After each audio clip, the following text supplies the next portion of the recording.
Further debate? For further debate? I recognize the member for London West. Thank you very much, Speaker. I rise to participate in this second reading debate on Bill 213, which is titled, rather ironically, as many people have already observed, Better for People, Smarter for Business Act, because there is actually very, very little in this bill that is either better for people and smarter for business. It's interesting, Speaker, and I think you were in the chair earlier when we held a debate on the time allocation motion on Bill 229. And there are some similarities between Bill 229 and Bill 213. Both are omnibus bills with many, many schedules. So Bill 229 had 44 schedules. Bill 213 has 29 schedules. And omnibus bills often become a real grab bag of many different initiatives that cross many different ministries. So this bill, Bill 213, I'm just going to go through some of the measures that it includes, affecting business corporations, affecting changing the Change of Name Act, affecting aquaculture. There are changes to the Mining Act. There are changes to Niagara Parks. There is a whole schedule dealing with intercity bus service, which my colleague, the member for Toronto, I don't remember her name or her riding, but anyway, my colleague spoke earlier about intercity bus services and what this bill does in that policy field. There's also a schedule in this bill dealing with water taking. There's a schedule dealing with pension benefits. There's a schedule dealing with liens against personal property. There's a schedule dealing with TCAF, and that is the fund that has been created to protect private career college students when their schools suddenly close. And I think that some of us in this House, at least, were here when Everest College closed down abruptly and left students on the hook for the tuition that they had paid and the education that they were no longer receiving. And so the TCAF fund was important to reimburse those students. This bill also includes measures dealing with land surveyors. So you can see, Speaker, by those list of things that I have mentioned, that this is quite a sweeping bill that addresses many different policy concerns. But in fact, Speaker, none of it matters. None of it matters what's in this bill, because the one thing that's in here is Schedule 2. It's like the elephant in the room. It's like you can't talk about anything else in this bill because it includes Schedule 2.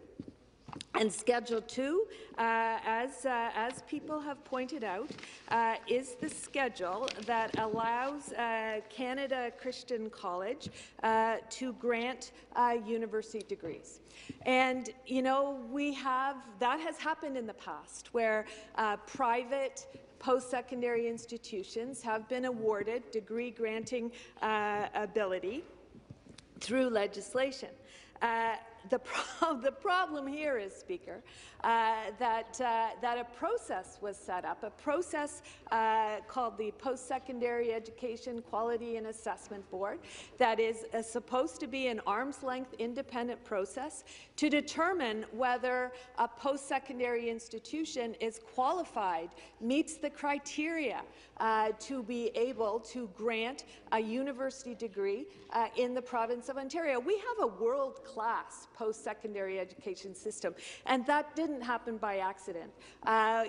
We have, well, maybe not so much this government, maybe not so much the previous Liberal government, but we have taken pride in the support that we have provided to post-secondary institutions, in the quality of the faculty, in the amazing research that is generated by these institutions that informs public policy. That we have as many post-secondary institutions right now are involved in the race for a vaccine to help us get through this COVID-19 pandemic. So the quality of our post-secondary sector is something that we are very proud of, and it's important to have an independent arm's-length process like PCAB to ensure that when institutions are given the ability to grant degrees, that they meet the criteria that has been established in this province.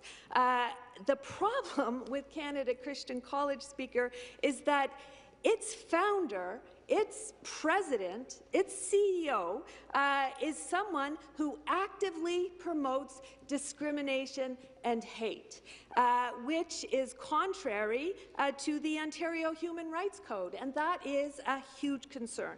That is a huge concern when we are contemplating allowing an institution to grant university degrees and not requiring them to meet the anti-hate and anti-discrimination standards of the Ontario Human Rights Code. It is it's incomprehensible why this government would be allowing that to happen. We also know that the founder of Canada Christian College, its current president, Charles McVety, is someone who has publicly expressed his belief in creationism. And this didn't happen a long time ago, Speaker. This happened very recently. He has been an avowed creationist for some time and continues to question whether the Earth is really older than 6,000 years. And he has expressed the opinion that it would be a good idea to return creationism to the curriculum of our public school system. This is the man who is the chief executive of an institution that wants to award science degrees. Speaker, how can we be even thinking of allowing an institution, a post-secondary institution that does not believe in science, whose founder does not believe in science, to award university science degrees, university BScs. Now think about what that does in terms of the public face of our post-secondary sector. When university degrees from the province of Ontario can be awarded, Bachelor of Science degrees can be awarded, and the person who is in charge of the pedagogy, the curriculum at that post-secondary institution doesn't believe in science. It's incomprehensible, and one has to wonder, Speaker, if perhaps we know that Canada Christian College embarked on the process of the PCAB certification before this legislation came to the legislature, before Bill 213 arrived on our desks, and perhaps Mr. McVety was getting the sense that he was starting to feel that it was unlikely that he would be able to meet the PCAB criteria for being able to grant university degrees. And so one has to wonder if maybe that is why the government decided to take an alternative route to allow Canada Christian College to award arts and sciences degrees, and that was to put it into legislation. So this government decided to circumvent an independent arm's-length process that is highly respected and is critical to maintain the credibility, the integrity of our post-secondary system. This government decided to circumvent that process and instead use legislation to allow Canada Christian College to award arts and science degrees. And, we heard the Premier say that if Canada Christian College, at the end of the PCAB process, if they don't meet the standards, then the government won't proclaim Schedule 2 of the bill. That's nonsense, Speaker. That is nonsense. Why is Schedule 2 of this bill in this legislation in the first place? It should not be in legislation at all. And that's why we can't really talk about this bill, because everything in this bill is tainted by the fact that Schedule 2 is in here. It's something that has no place in the debate that we're having in this chamber, or in legislation that MPPs are reviewing. There are other legitimate concerns about Mr. McVety that also, raise eyebrows about this process and why the government would want to include it in its legislation. But we learned that Mr. McVety and his son have received loans of almost $900,000 from Canada Christian College, from the institution that they lead. And that institution has charitable status under Canada Revenue Agency. And one has to question how an officially registered charity can be loaning almost $900,000 of income that is received by donors to the people who are in charge of that institution.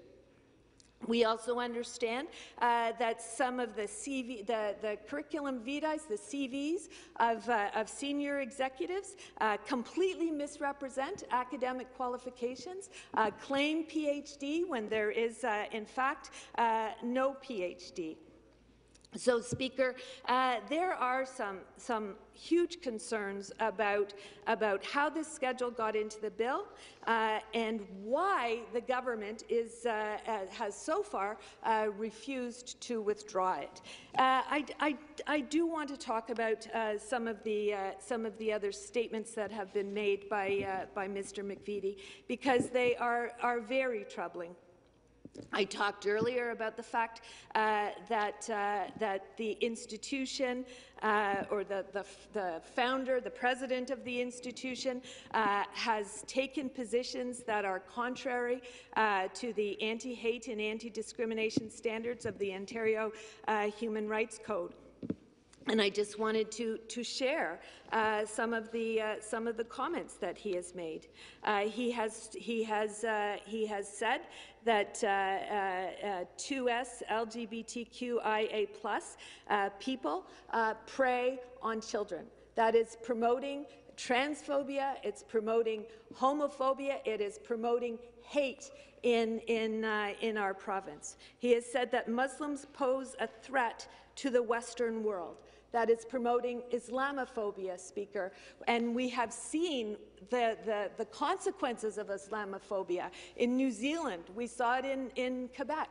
We are seeing it in our own communities. I suspect that many of us who have mosques in our communities were recently asked to write letters of support, because there is a federal government program for mosques to install security cameras, because they need security, Speaker. Our mosques are under attack more and more from people who espouse hate. And to see validation for somebody like Charles McVety, who has openly espoused hate by the comments he has made about Muslims, it has no place in this legislature. This is the people's house.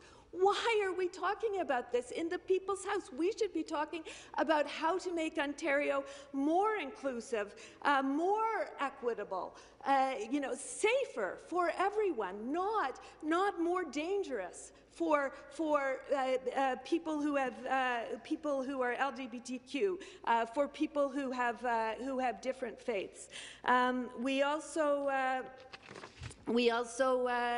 heard him talk about Islam as not just a religion, but a faith whose mission is a hostile takeover.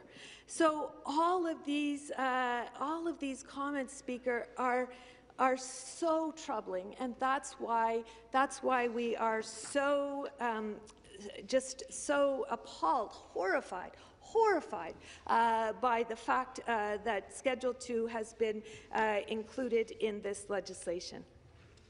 But in my, I'll turn now, I think, to talking about what could have been in this legislation and the missed opportunity. We see this over and over, the missed opportunity that this government has had to actually do things that would be better for people and smarter for business as we all work together to try to survive this global pandemic that we are in. And, you know, for businesses to survive, we have heard over and over and over again in those, I don't know, it was 800 hours of deputations that were made to the Finance Committee in the summer. We have heard it over and over in emails from our constituents, in you know, media reports who have been following what's going on in the business sector. We've heard it from the Retail Council of Canada, the organization that represents the hospitality industry. Businesses are hanging by a thread, Speaker. They are hanging by a thread, and we're looking at the potential loss of, I think it's 1 in 6, or was it 60% of restaurants that are potentially going to have to close because of this pandemic.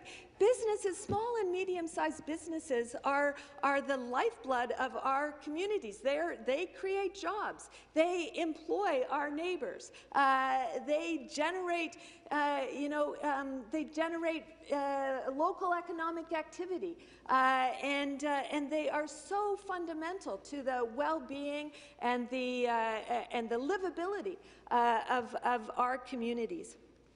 And they need direct financial support. But we have continued to see this government fail to step up and provide that direct financial support. We saw them for months insist that there was, nothing wrong with the federal provincial CERCRA program that required businesses to get their landlords to apply for commercial rent relief. And we heard over and over from businesses who were saying, my landlord is refusing to do it or doesn't meet the criteria. And businesses who really, really needed commercial rent assistance were excluded from any kind of ability to access that program. And we said from the very beginning that a program that relies on landlords, that's designed around landlords making the application to help commercial tenants, is not going to work. Finally, we saw the federal government finally come to its senses and develop a program that will allow the commercial tenants to apply, which is what should have been in place from the very beginning. But that program hasn't started. The funds haven't started flowing yet. And in the meantime, the ban on commercial evictions ended on October 31st. We're now, what day are we? We're like November, I don't even know the day. It's 19th. We're November 19th, so we're almost 3 weeks out from the end of that ban on commercial evictions, and I know all of us are hearing from businesses who got that notice from their commercial landlord the day after the ban on evictions was lifted, and they don't know what they're going to do. They don't know what they're going to do. They can't meet payroll, and they want to continue to employ these valued employees. They don't want to have to lay them all off. if they can make it through the other side. So, Speaker, we need, if we actually wanted legislation that's going to be smarter for business, it would include direct financial support to compensate small businesses who are being directly affected by this pandemic, many of whom have had to close their doors and or pivot and are just doing a tiny fraction of the business that they used to do. They need help to deal with rent and payroll.